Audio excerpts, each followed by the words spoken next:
Halo semuanya, jadi di sini kita akan membahas mengenai prinsip-prinsip sel elektrolisis. Sebelum itu, aku ingin kalian ngelihat satu video yang berhubungan mengenai sel elektrolisis pada NaCl atau natrium klorida.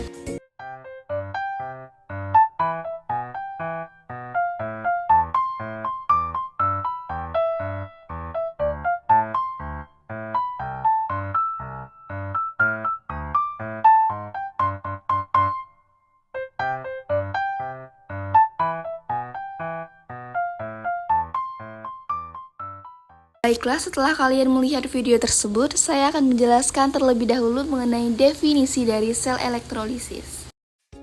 Sebelumnya, apa sih sel elektrolisis itu?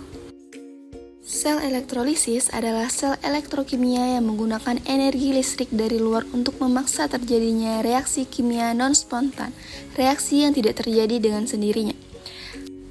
Secara singkatnya, dalam sel elektrolisis, arus listrik dialirkan ke dalam larutan atau lelehan senyawa ionik menggunakan dua elektroda, yaitu katoda dan anoda. Arus listrik ini menyebabkan ion-ion dalam larutan mengalami reduksi dan oksidasi. Sel elektrokimia memiliki dua jenis, yaitu sel elektrolisis dan sel volta.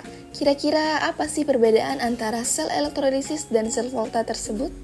Sel elektrolisis merupakan sel yang bekerja dengan cara menggunakan arus listrik dari luar untuk memaksa terjadinya reaksi kimia non-spontan. Energi listrik diubah menjadi energi kimia dengan katoda bermuatan negatif dan anoda bermuatan positif. Sel ini biasanya digunakan untuk pelapisan logam, pemurnian logam, atau penguraikan senyawa, seperti pada elektrolisis air yang menghasilkan gas hidrogen dan oksigen. Sedangkan sel volta adalah kebalikannya, yaitu sel yang menghasilkan arus listrik secara spontan dari reaksi kimia yang terjadi di dalamnya. Energi kimia diubah menjadi energi listrik dengan katoda bermuatan positif dan anoda bermuatan negatif. Sel volta banyak digunakan pada baterai dan aki sebagai sumber energi listrik dalam kehidupan sehari-hari. Dalam gambar tersebut merupakan bagan sel elektrolisis. Kedua elektroda berada pada satu wadah dan dihubungkan dengan suatu sumber arus. Elektroda yang terhubung dengan kutub negatif sumber arus adalah katoda, dan elektroda yang terhubung ke kutub positif sumber arus adalah anoda.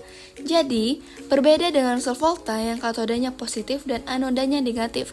Pada sel elektrolisis, ini justru sebaliknya. Meski katoda dan anodanya berbeda muatan dengan sel volta, reaksi yang berlangsung di katoda tetap merupakan reaksi reduksi dan di anoda berlangsung reaksi oksidasi. Kedua elektroda dicelupkan ke dalam suatu cairan elektrolit, bisa larutan, bisa juga lelehan.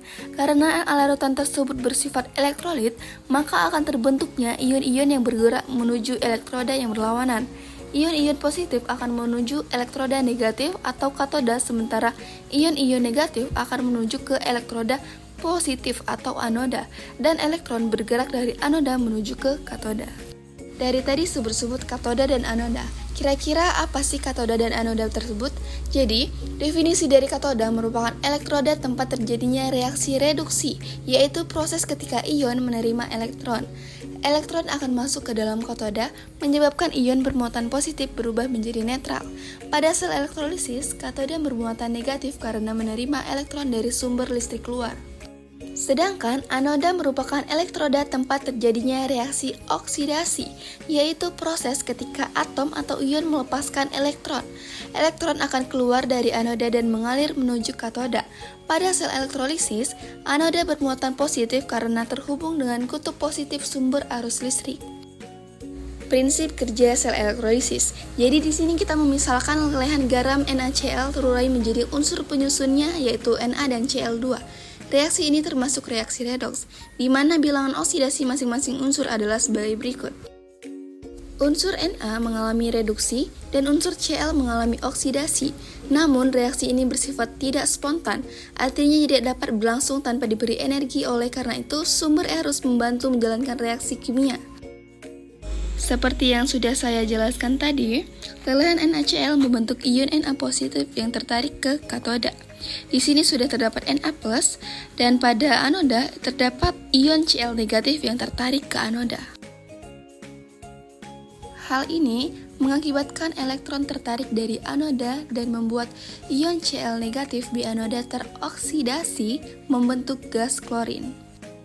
Elektron yang dilepas dari anoda tadi kemudian dialirkan menuju ke katoda oleh baterai, yang kemudian ditangkap oleh ion Na+, sehingga tereduksi membentuk logam Na. Sesuai dengan penjelasan video sebelumnya, bahwa reaksi dari sel elektrolisis NaCl akan membentuk gelembung udara.